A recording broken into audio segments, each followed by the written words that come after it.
Hello, smart people, and welcome to Instructor Allison online tutorials. So, I saw this additional mathematics GCSE problem and I thought I should share it with you. So, maybe by the time we are done with this particular solution, you can try another method that works so fine. So, let's see the solution real quick. Now, the first thing I want to do is that seeing this particular x over here and x to the power of 1 over 2, it might be challenging for us to walk through this particular problem. So the best way I feel I should go about this is to do some substitution. So say I introduce, let's say, u for this particular x equals, x to the power of 1 over 2.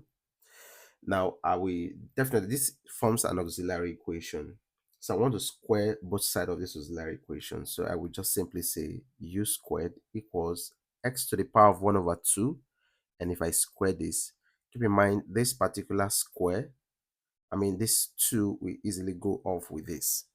So if that cancels out, what will be left is x to the power of 1. And x to the power of 1 will be equals this u squared. That means wherever I see this particular x, I can easily substitute this. So let's do that real quick.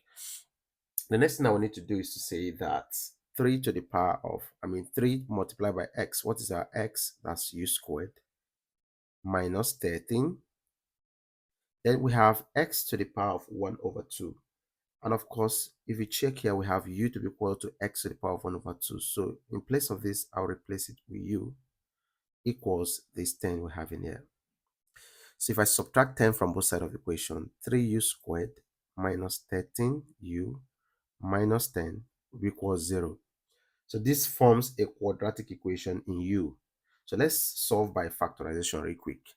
The first thing I want to do is to multiply this particular first term by this last term. I'll multiply this u squared by negative 10. And if you do the multiplication, that gives us negative 30 u squared. If it is negative 30 u squared, how do we factorize them? We think of two numbers such that when you multiply them, it gives you negative 30. When you sum them up, that gives us negative 13u. And I can easily point out with 2, negative 15 and 2, negative 15u and 2u. This works because if you multiply these two, it gives you negative 30u squared. If you sum them up, it gives you this negative 13. So let's do the substitution real quick. So I'll have 3u squared minus 15u plus 2u minus this 10 equals 0. You can see that when you sum up this, it gives you this middle term. And then this one remains the same. So we are done factorizing. Oh, we're not done. We actually have to group this one. So look for what is common here. I think 3u is common in this first bracket or this first parenthesis. So I'll factor out 3u. And what will be left by the time you divide this by this, u will be left minus. If you divide this by this, negative 15u by 3u, that gives you, I think, 5 will be left there. I also check on this second parenthesis. Something is common. I think plus 2 is common. If I factor out plus 2, u minus 5 will be remaining or will be left equals 0. So I saw that this is common. I'll just pick one of them and also consider this one outside the bracket, outside the parenthesis, and it sum everything to 0. So this is zero product property. How do we solve this? You just equate this one to 0, or this 3u plus 2 equals 0 according to zero product property.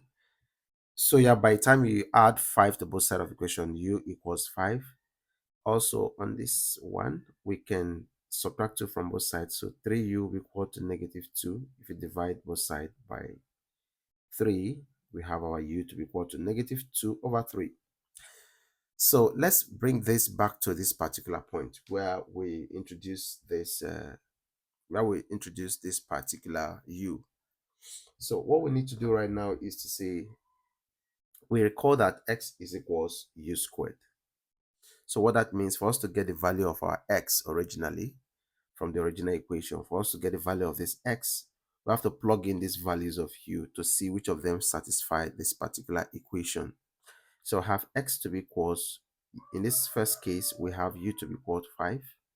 Our u is 5. So if you square that, this gives you 25. Therefore, we have our first value of x to be equals 25.